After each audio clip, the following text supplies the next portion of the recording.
Hello everybody, my name is Anjali Garg. Welcome to our YouTube channel Maths Cradle. So this is the 10th video of our mini math series and today we will discuss about logarithmic functions. So let's start the video.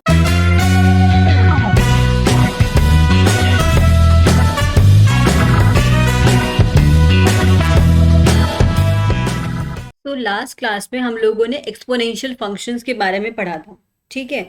तो अभी हमको क्या पढ़ना है, logarithmic functions. लेकिन जो logarithmic को पढ़ना है ना, हमको उसको एक्सपोनेंशियल के साथ कोरिलेट करके ही पढ़ना है, ठीक है। तो हमने लास्ट क्लास में क्या पढ़ा था कि कोई भी अगर एक्सपोनेंशियल फंक्शन है तो उसका फॉर्म कैसा होगा, a raise to power x type का। Sorry, this is a raise to power x. Okay, अगर यहाँ पे y का फंक्शन होता तो हम यहाँ पे y से रिप्लेस कर सकते हैं, ठीक है। तो अब मेरे को क्या पढ़ना है, लॉगरिथमिक फंक्शन के बारे में पढ़ना है, ठीक। तो अब अगर मैं लिखती हूँ, हमारा फंक्शन है log a x। अब सबसे पहले तो मुझे ये देखना है कि यहाँ पे ये बेस का क्या मतलब है और ये इस नंबर का क्या मतलब है, ठीक है। तो अगर मैं लिखती हूँ 2 raised to power 3 is equals to 8, ठीक है। इसको हमने लिखा कि एक्सपोनेंट की फॉर्म में लिखा कि हम 2 की पावर 3 करते हैं तो हमको 8 मिलता है। अभी मुझे इसको लॉगरिथमिक फंक्शन की फॉर्म में लिखना है तो मैं इसको कैसे लिखूंगी, ठीक है। तो लॉग क्या करता है, अगर ये मेरा लॉग है ना, तो जो मेरे पास एक्सपोनेंशियल फंक्शन का जो ये बेस है, बेस 2, तो 2 को मैं लॉग के बेस में लिखूंगी, ठीक है। अब यहाँ मुझे वो वैल्यू चाहिए कि जिसकी पावर करने पे मुझे आंसर जो मिल रहा है। सपोज मैंने 2 की पावर 3 करी तो मुझे 8 मिला, तो ये जो आंसर मुझे मिला है ना 8, उसको मैं लिखूंगी यहाँ पर, ठीक। और अब मुझे क्या चाहिए, अगर मुझसे कोई पूछता है कि log 2 8 की वैल्यू बताओ, ठीक है। तो log 2 8 का सिंपल मतलब, अगर मेरे को इसको एक्सपोनेंशियल में चेंज करना है तो सिंपल इसका मतलब ये हुआ कि मैं इस बेस की मैं क्या पावर लिखूं कि मेरे को आंसर मिल जाए 8, ठीक है। तो बेसिकली लॉगरिथमिक मुझे ये बताता है कि मैं इस बेस का कितना पावर रखूं कि मुझे 8 मिल जाए। ये जो मेरा नंबर है ना, ये डोमेन का है, मतलब डोमेन वैल्यू जो है वो मेरे पास x है। x यहाँ पे क्या है, 8।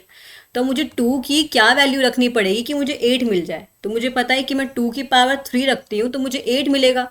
तो अगर मुझसे log 2 8 कोई पूछता है तो मैं इसको क्या बोल सकती हूँ कि ये वैल्यू 3 होगी, ठीक है।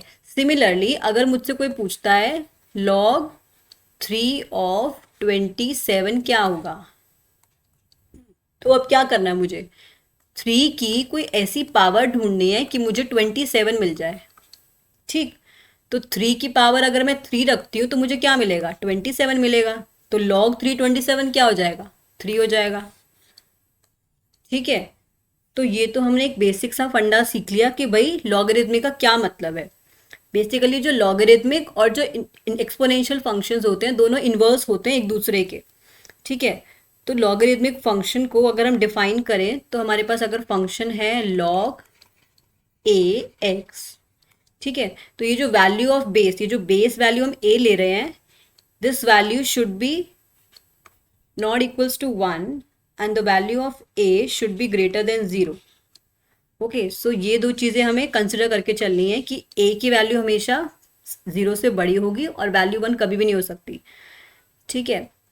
बिकॉज अगर हम एक्सपोनेंशियल समझें, अगर वापस अगर हम लॉग बेस की वैल्यू अगर हम 1 ले लेते हैं सपोज, तो 1 की हम कितनी भी पावर करें, लाइक हमेशा हमें क्या मिलेगा, 1 ही मिलेगा, कितनी भी पावर करते जाओ, तो इसको लेने का सेंस नहीं बनता, ठीक है। तो हमें ये चीज़ को ध्यान रखना है कि जो वैल्यू ऑफ ए है वो पॉजिटिव होनी चाहिए और 1 के इक्वल नहीं होनी चाहिए, ठीक। तो अभी इन बातों को ध्यान में रखते हुए हम लोग ग्राफ प्लॉट करेंगे लॉगरिथमिक फंक्शन का, ठीक है। तो अब सेम यहाँ पर भी दो केसेस बन सकते हैं।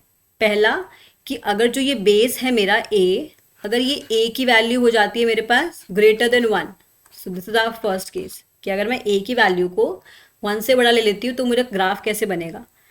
अब अगर मैंने सेम वही काम किया, मैंने a की वैल्यू को सपोज 2 ले लिया, ठीक है। तो 2 की वैल्यू लेने पे मुझे क्या करना है, मुझे क्या चाहिए, लॉग की वैल्यूज चाहिए अलग अलग, ठीक है। तो अब अगर मैंने यहाँ पे लिया 1, ठीक है, तो अब मैंने 2 की ऐसी क्या पावर रखूँ कि मुझे 1 मिल जाए, so this will be 0, two की पावर ज़ीरो करूँगी तभी तो मुझे वन मिलेगा।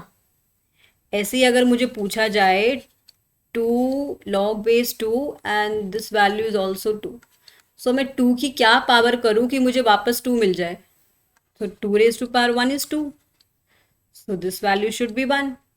सो यहाँ से हम लोग पॉइंट्स कलेक्ट करते जाएंगे। लाइक अगर मैंने यहाँ पे देखा तो मुझे यहाँ वैल्यू क्या मिल रही है, जो मेरे कोऑर्डिनेट होंगे वो zero comma one, sorry one comma zero होगा, क्योंकि हमने वन क्या लिया, डोमेन का वैल्यू, और जीरो वैल्यू क्या हुई, फंक्शनल वैल्यू लॉग की। इसी तरीके से सेकंड कोऑर्डिनेट क्या होगा, टू कॉमा वन। ठीक है, अगर मैं लॉग बेस टू और यहाँ मुझे अगर निकालना है सपोज एट, और we can say four, so two का मैं अब कितना पावर करूं कि मुझे फोर मिल जाए? तो टू का पावर टू करना पड़ेगा तो मुझे फोर मिलेगा, तो this value will be two. तो एक कोऑर्डिनेट मिल गया टू कॉमा टू। ठीक है, अब इन्हीं कोऑर्डिनेट्स को यूज करके हम लोग अपना ग्राफ प्लॉट करेंगे। ठीक है, तो मेरे पास ही मैंने अपने कोऑर्डिनेट्स लिख लिए, one two three and this is again one two three. तो मैंने क्या क्या पॉइंट्स लिए, पहला मेरा कोऑर्डिनेट था one comma zero, so one comma zero will be this 1 comma 0, right? And the second coordinate is 2 comma 1, that is this is 2 and this is 1, so 2 comma 1 is here. And the third coordinate is 2 comma 2, this is 2 comma 2 here. And if we take log of 2, and what should be the value of this, so that log 8, 2 raised to power 3, sorry, this point will be 4 comma 2, yeah, because the domain value is 4 na.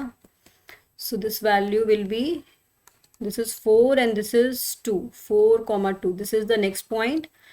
And this point will be 8 comma 3, this is 5, this is 6, this is 7, this is 8, so 8 comma 3 will be this point.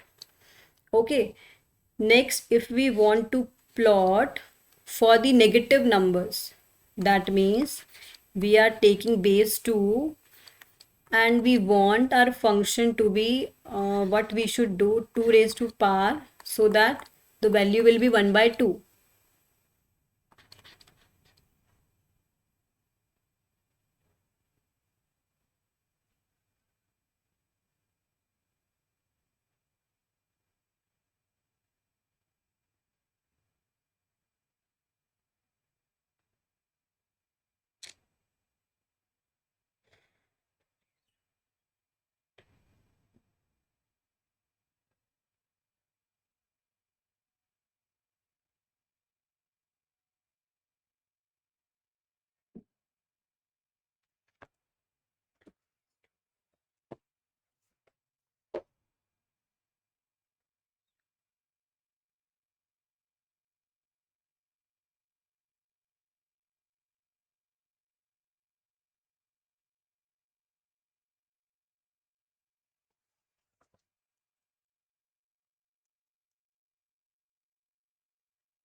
अब हम to का हमें देखना है कि to की कितनी power करें कि हमको वन बाई टू मिल जाए। तो टू की पावर अगर हम माइनस वन करते हैं तो हमें वन बाई टू मिल जाएगा।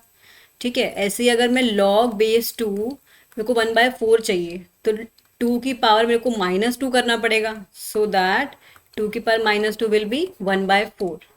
ओके, सो यहाँ से जो मुझे पॉइंट्स मिले वो मिले one by two comma minus one and one by four comma minus to.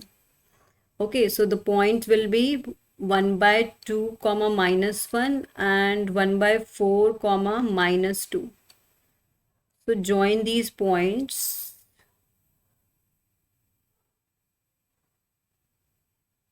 So this will be the graph for the logarithmic function when the value of a is greater than 1. Okay, so by changing the value of a, we can plot another graphs also. Okay, similarly, we can plot the graph for the value of a lies between 0 and 1. Okay, similarly, we can substitute any value of a as 1 by 2 or 1 by 3. And for these values of a, the graph for the logarithmic function will be this. Okay, this is the value of log a x for a lies between 0 and 1। Okay, so आप ये plot करके दे सकते हैं। हम लोग अलग अलग points डालेंगे, वैल्यू ऑफ ए चेंज करने पे हमको ये वाले ग्राफ मिल जाएंगे। ठीक है, सो आज की वीडियो में इतना ही। Bye bye, take care.